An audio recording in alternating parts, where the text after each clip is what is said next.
The Patricia Hotel was situated in a very active, very dynamic part of town. You look at the level of traffic, especially food traffic here in the East End now, and it's nothing like it was back in the heyday. The port, the BC Sugar Refinery, the Hastings Sawmill, it was a very vibrant area. Vancouver was the final terminal of the railroads here. So we had the Great Northern Railway coming up to Vancouver from the United States, and the CNR and CPR crossing.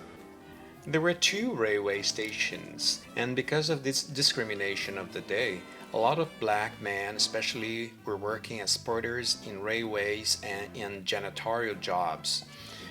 These people traveled all over North America. They were bringing things like jazz culture back from the United States here. In the early days, people would hop off of the train, workers, and they'd be having a couple of days layover, and somebody would say, you know, there's a club. And of course, that's where Jelly Roll Morton and his band started here. Around 1919, the renowned jazz performer from New Orleans, Jelly Roll Morton, came to Vancouver. He actually situated himself here at the Patricia Hotel. For me, Jelly Roll Morton was the first great jazz composer. And a lot of people forget about him now. They don't realize his importance. I mean, he was the guy that really put together the idea of ensemble playing. Because most jazz playing at the time was kind of go for yourself. Whereas Jelly said, no, we have to write arrangements. He played here and really established the historical tradition of the Patricia.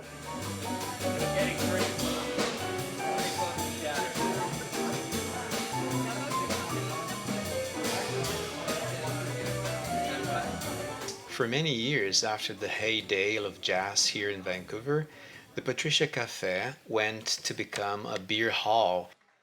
The beer parlors at the time, from the 30s into the 40s, into the 50s, into the 60s, were really dull places.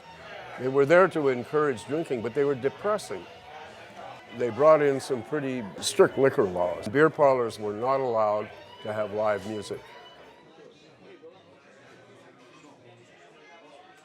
Jazz was kind of on the ropes here.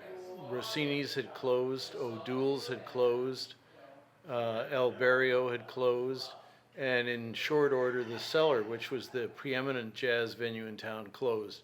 So the musicians were having a hell of a time. There was no place to play.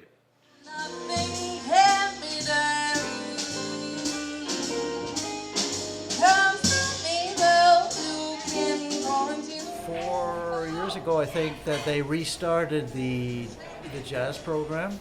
Rod MacDonald, who's a musician himself, got it going, and with the help of the owners, and it's been going good ever since. Up, up, up. We've extended the stage so that the grand piano can now fit on it. We've repegged and restrung that whole piano, put in a much better sound system.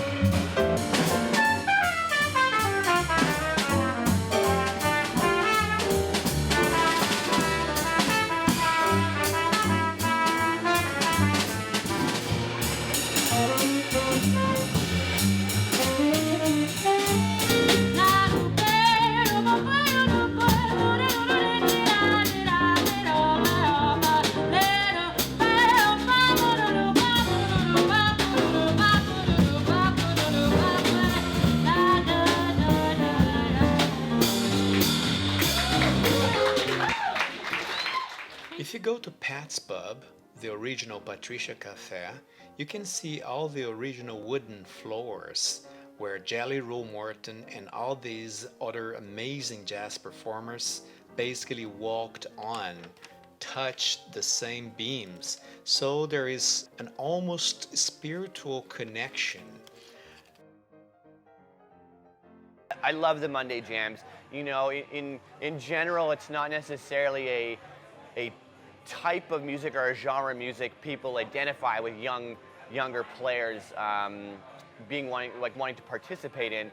I know when I was going to jazz school, there wasn't a whole ton of places where I could play, let alone play with extremely talented musicians.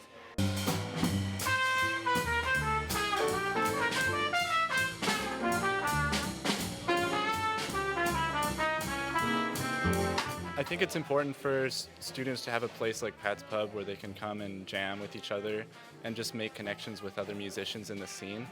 I wouldn't normally run into a lot of people that I run into here. For me, Monday night is always Pat's Pub night for like jam session. It's like a helpful for community. So yeah, I think that's why important, and that's why I come here.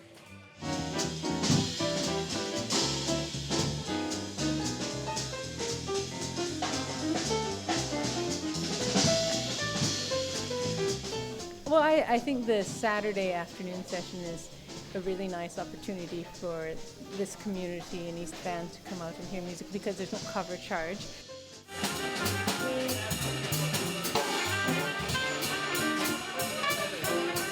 Man, since coming here, I hooked up with this guy and that guy, played here, played that. And next thing I know, now I'm playing with really good people.